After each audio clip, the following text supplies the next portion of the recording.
थाइलेण्डआव थांदों बियो मासाज खालामजानांगौबा बाव जायालै बेफोरो सुवा सुथिसो जालाजोबगोन जानाय नङा रायजोफोर। फेरेंगाया जाहैबाय खनसे इएम जानाय लोगो लोगोनो गावखौ इसोर आल्लाह जिसु भगबाननिफ्राय देरसिन सानग्रा व्यक्ति। नाथाय बेबायदि सुइसाइड जानो नागिरनाय व्यक्तिखौ जोङो एमएलए बानायनो हाया। बेबायदि मेन्टेलि डिप्रेस्ड एन्ड इमबेलेन्स पार्सनखौ जोङो एमएलए खालामनो हाया रायजोफोर। खबरदार। खन्थाइनि मुङा जाहैबाय देग्लाय बैसागावनो दुम पेरेरे। फेरेंगाया जाहैबाय खनसे इएम जानाय लोगो लोगोनो गावखौ इसोर आल्लाह जिसु भगबाननिफ्राय देरसिन सानग्रा व्यक्ति। नंगौना नङा? खोनागोना खोनायाखै? फेरेंगा रनजित बसुमतारिया जाहैबाय सासे साइकोलजिकेलि इमबेलेन्स व्यक्ति। साइकाट्रिस्टनाव लांनांगौ बिथांखौ। मानो बुंदों आंलाय? बिनि थाखाय प्रुफ दं। बिथाङा मा होनदोंमोन थांनाय समाव बिटिसि इलेक्सनाव पिपिएफ सरकार फैबालायनो गावो मा हाग्रामा महिलारि बिथांनि गारिनि सिङाव थांनानै सुइसाइड जाहैगोननो, बारसोमनानै थैहैगोन। सोरबायदि व्यक्तिया सुइसाइड जानो होनो रायजोफोर? जायनाखि मेन्टेलि डिप्रेस्ड साइकोलजिकेलि इमबेलेन्स बेबायदि व्यक्तियासो सुइसाइड जानायनि खोथाखौ सानो। जों रावखौबो सुइसाइड जानायखौ लुगैया रायजोफोर। जोङो रावनिबो गाज्रिबो लुगैया। नाथाय बेबायदि सुइसाइड जानो नागिरनाय व्यक्तिखौ जोङो एमएलए बानायनो हाया। बेबायदि मेन्टेलि डिप्रेस्ड एन्ड इमबेलेन्स पार्सनखौ जोङो एमएलए खालामनो हाया रायजोफोर। खबरदार। जोङो बेबायदि व्यक्तिजों जोङो थांफानो हाया। खुंग्रियाव जिनाखि दा बारहावा बारदों जोङो खोब गोजोननाय मोनदों। खुंग्रिं ओनसोलाव बेवहाय इउपिपिएलनि खोब व्यक्तिफोर दङ होननानै जों मिथिगौ। नाथाय दिनै जोङो बाहाय जिनाखि लोब लोब व्यक्तिफोर ओंखारनानै फैनायखौ नुबाय बियो बिपिएफनि थाखाय खोब मोजां लक्षण।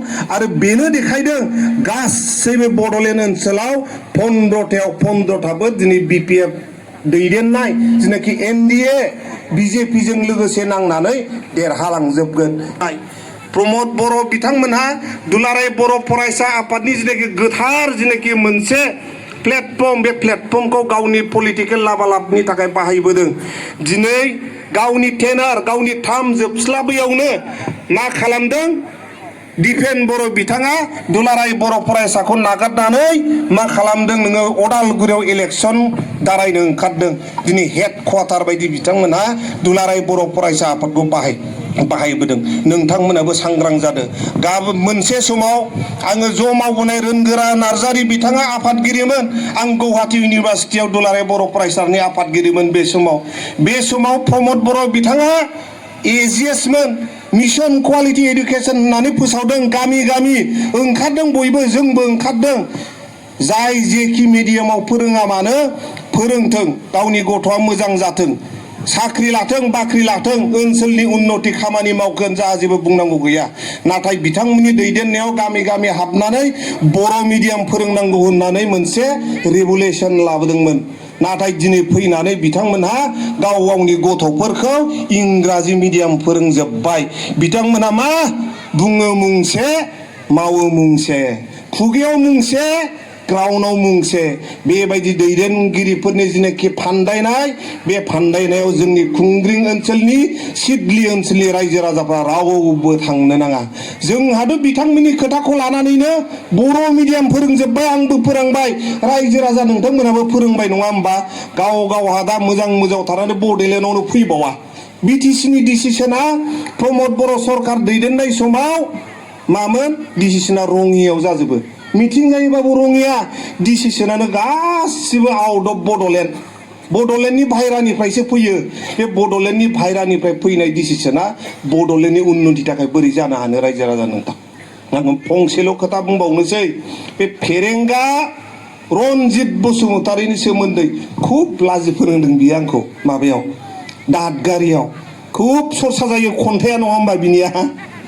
बे खन्थाइ आवरायनाय जिनाखि मिथिं, बे मिथिंखौ आंनो थाखा फैसा खालामनानै गारनानै लिंजोबथारदोंलै थारमाने माबायाव दादगारियाव हाथिसाराव। बिनिफ्रायबो थांदोंमोनदां साफा सानैसो, सोरबा थांनो हागौ। बैसागु फालिनायजों लोगोसे थारमाने पार्टिनि मिथिंमोन, एमपि इलेक्सन। प्रमद बर' बिथांबो फैदों। दाना नोङो माइक्र'फना होबाय, बे रन्जित बसुमतारी बिथां स्पिच लाखिगोन बिराद थांबाय सिरियास जोंलाय सानदों मा बिराद मोजां बिबुंथि लाखिसिगोन माइक्र'फना लानाय रायजो राजा नोंथांमोन आं दोंसे खन्थाइ आवरायगोन जाबाय दादा खन्थाइनि मुङा जाहैबाय देग्लाय बैसागावनो दुम पेरेरे जाबाय दाना नोङो मोखां ओरै नायजोब्बाय बयबो दाना जिबायदि खन्थाइ आवरायबाय आंथ' खोनासंनो हाला खोमाखौसो ओरै नोङो आलासिफ्रा स्टेजाव थानाया मोखांजों मोखां नायलायनो हाला बोरैबा जाजोब्बाय रायजो राजाफ्राथ' ओरै थानाया ओरै नायगं जोंनांबाय थारमाने मासाज पार्लारनिसो खोथा बुंबाय फाग्ला फाग्ला इमाजिनेसन मानसि मोजांखि बिदि इमाजिनेसन खालामो खोमा थाइलेण्डआव थांदों बियो मासाज खालामजानांगौबा बाव जायालै बेफोरो सुवा सुथिसो जाला जोबगोन जानाय नङा रायजोफोर आरो बेबायदि बेक्तिखौ खुंग्रियाव हाबहोनो नाङालै रायजो राजानो बेसो फैयाबो बेयाव होथेनानै दोननोसै